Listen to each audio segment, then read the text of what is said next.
In the heart of Lagos, amidst the bustling streets and vibrant marketplaces, lived Amaka, a young woman whose love for jewelry knew no bounds.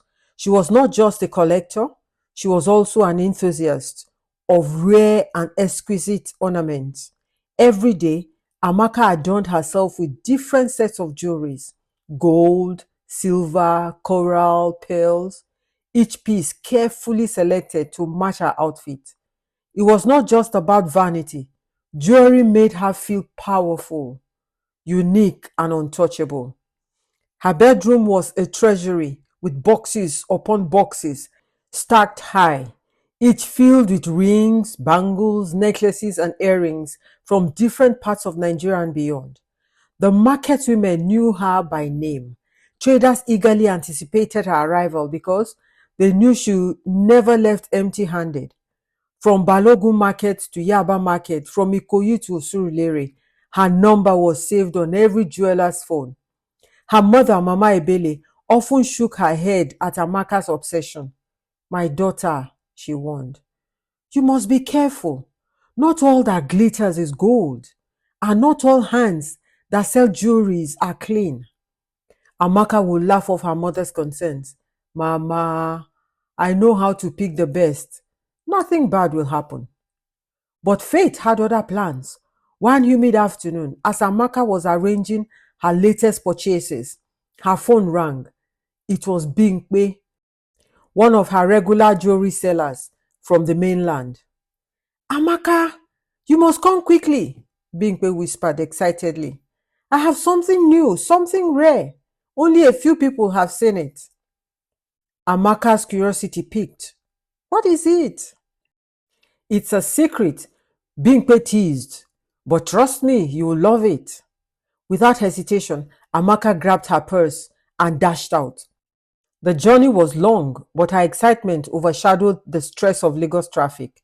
When she arrived, Bingpe unveiled the most breathtaking jewelry she had ever seen: a necklace, bracelet, and earrings intricately designed with shimmering stones that seemed to glow even in the dim shop. "Where did you get this?" Amaka asked in awe. Bingpe smiled. "A special sauce. But be careful. There's only one rule. Do not hug anyone while wearing them." Amaka frowned. "What kind of rule is that?" Bingpe shook her head. "Just don't do it, oh, that's all." Amaka scoffed but agreed. She paid handsomely and left, eager to wear the new treasure. For days, Amaka wore the enchanted jewelry, basking in the compliments and admiration they attracted. True to her word, she obeyed the instruction until one fateful evening. Her boyfriend, Chidi, had been away on a business trip and she had missed him terribly. When he showed up at her door, smiling with arms wide open, she ran into his embrace without even thinking. The moment their bodies touched, a strange sensation engulfed her. Her vision blurred. The world around her spun violently, and before she could scream, boom! Darkness. When Amaka opened her eyes, she was not in her Lagos apartment. Instead, she found herself in a modest but unfamiliar home. The walls were dilapidated, the furniture was old, and the air smelt of burning wood. Panic gripped her. "Where am I?" she whispered. Before she could move, the door creaked open and a stern-looking woman entered. "You are awake," the woman said. "Please subscribe to this channel, turn on your notification bell, like, and comment. Thank you." "Good. You have work to do." "Excuse me?" Amaka questioned. The woman handed her a bundle of clothes. "Wash this and sweep the compound. Breakfast will be served after." Amaka stared horrified. "Who are you? Where am I?" The woman scoffed. "Stop pretending. You are our new maid. And if you don't start working, there will be consequences." Amaka's protests were ignored. She screamed, cried, and begged for help, but no one listened. The man of the house, a silent figure with cold eyes, only grunted in disapproval whenever she tried to speak. The children never questioned her presence. To them, she had always been their maid. She made several attempts to escape. The first time, she ran through the front gate, only to be pushed back by a force she could not see. She tried again. She went climbing over the wall, but her limbs will grow weak at the top and she will fall back. She even attempted to run at dawn when the gates were momentarily left ajar. But she found herself right back in the same compound, as though the house existed in a loop. The house itself seemed to have a will of its own. Sometimes doors that had been opened moments before would slam shut. Lights flickered even though there was no visible electricity source. At night, whispers floated through the air, soft, airy, incomprehensible. Amaka's hand grew calloused from endless chores. Her feet were bruised from walking barefoot across the stony compound. She was fed just enough to survive, but never enough to feel full. Sleep, that one became a luxury. One afternoon, while fetching water from a clay pot, she caught her reflection in its surface. She barely recognized herself. The elegant, confident Amaka was gone. In her place was a tired, dirty maid with empty eyes. Her thoughts turned to Bimpe, to the enchanted jewelry, and to the hog. "Is this my punishment?" she whispered.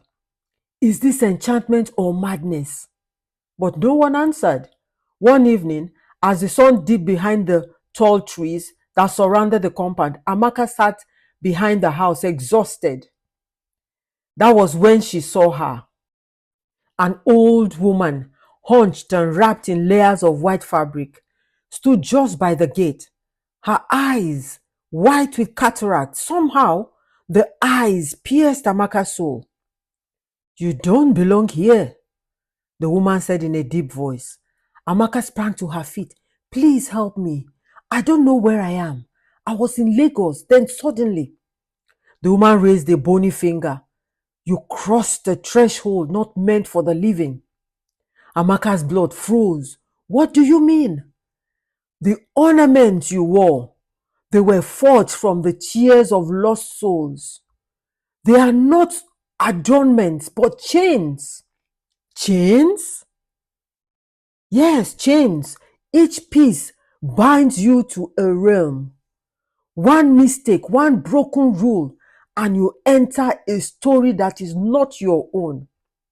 Tears welled up in Amaka's eyes. "How do I go back?" The woman's expression turned grim. "To return, you must remember what brought you, and then find the one who wears your fate." Before Amaka could ask more questions, the old woman turned and vanished, leaving no trace. That night, Amaka had a dream. She was in a vast desert, surrounded by mirrors. In each reflection, she saw a different version of herself, some beautiful, others terrifying. One mirror cracked slowly, and behind it stood Bimpe, smiling with hollow eyes. Amaka woke with a scream. The next day, Amaka became more determined. She stopped arguing. She listened. She watched. She noticed the woman of the house, Madame Ifoma, kept a wooden box beneath her bed. Every night she opened it and murmured words under her breath. Amaka couldn't make them out, but she knew they were not prayers. She also observed the man, Mr. Okoro, spending long hours in a locked room, one she never dared enter. But once he left it ajar, and Amaka caught a glimpse. There were symbols carved into the floor, a portrait of an unknown woman, and more jewelry. Some pieces similar to the enchanted set. One rainy evening, Madame Ifoma and Mr. Okoro argued in hushed tones. Amaka hid behind the door and listened. "She's starting to remember," Madame Ifoma said. "The mark is fading." "She can't be allowed to leave now," Okoro replied. "If she escapes, the cycle breaks." Amaka backed away slowly, her heart pounding. What cycle? What mark? Later that night, she examined her body in the mirror. On her neck was a faint symbol, a glowing spiral that pulsed like a heartbeat. She hadn't noticed it before. The pieces were coming together. The jury had transported her. The spiral was a seal. The couple were her captors. And perhaps she wasn't the only one or the first one. With her discovery came danger.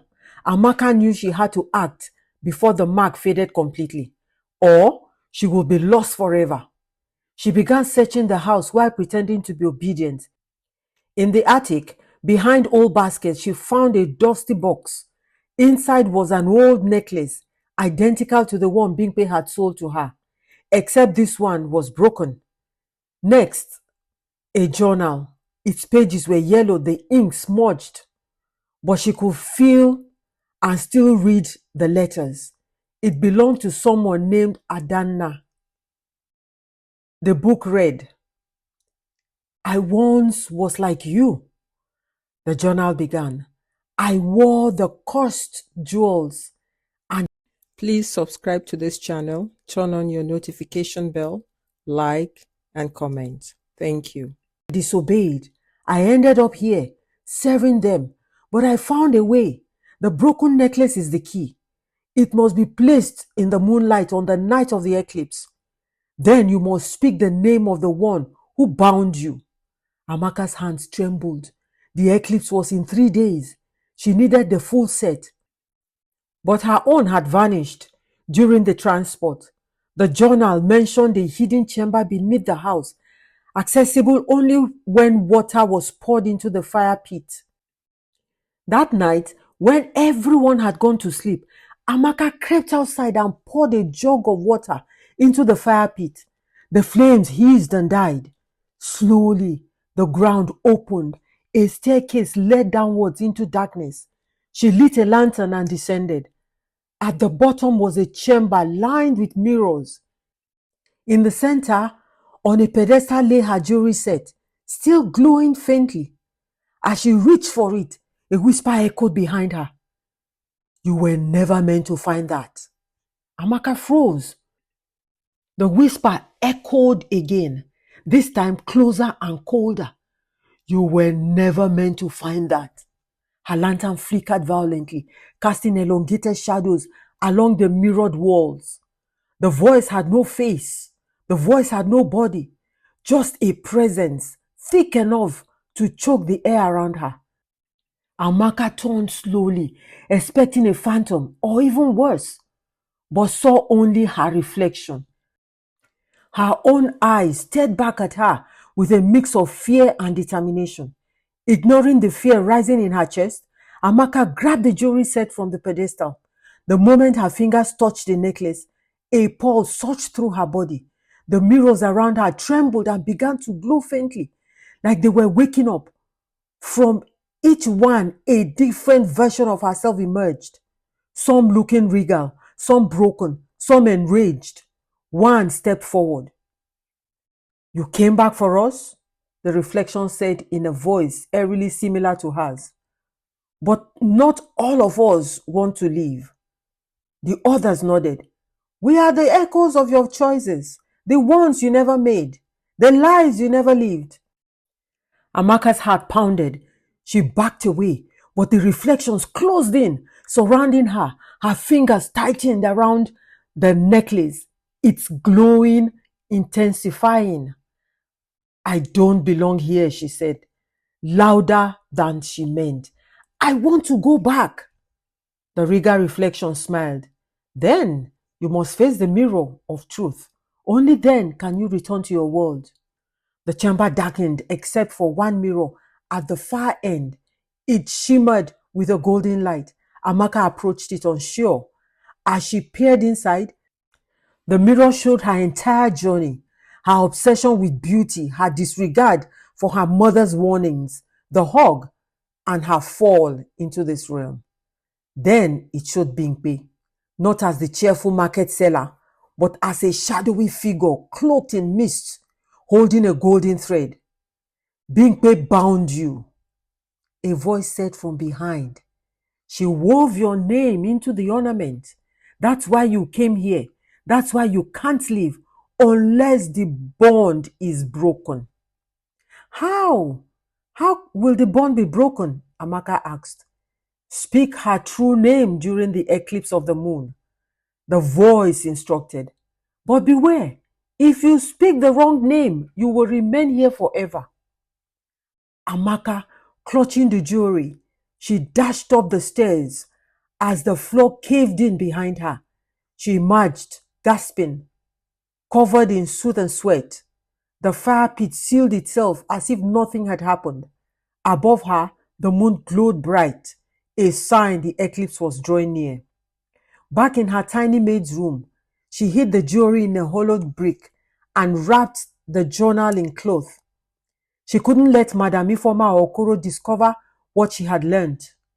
For the next 2 days, she pretended. She washed, she scrubbed the floor, she served, and smiled when needed. But inside, she burnt with a plan. On the night of the eclipse, she would break the bond. But what was Bimpe's true name? Was she even human? That night, Amaka dreamt again, this time of her mother, Mama Ebele, stood beneath a baobab tree, crying. My daughter, she said, the river remembers what the heart forgets. Trust your spirit and please come back to us. Amaka awoke with a jolt. Her eyes went to the journal. One page had changed. New ink shimmered. And it read, Bimpe is not her name. She took it from another person. Seek her mark. It lies in the stone. The stone? Amaka stared at the compound's strange black statue, the one by the gate. No one ever approached it. She had thought it was decorative, but now it paused faintly under the moonlight. She knew what she had to do. The eclipse had begun. A dark shadow crept over the moon, casting an airy silver glow over the compound. The air felt charged, tense, as if the very ground was holding its breath. Amaka waited until Madame Ifeoma and Mr. Okoro had gone to their rooms. The children were asleep. Quietly, she slipped out with the jewelry wrapped tightly in cloth and the journal hidden under her wrapper. She approached the black statue.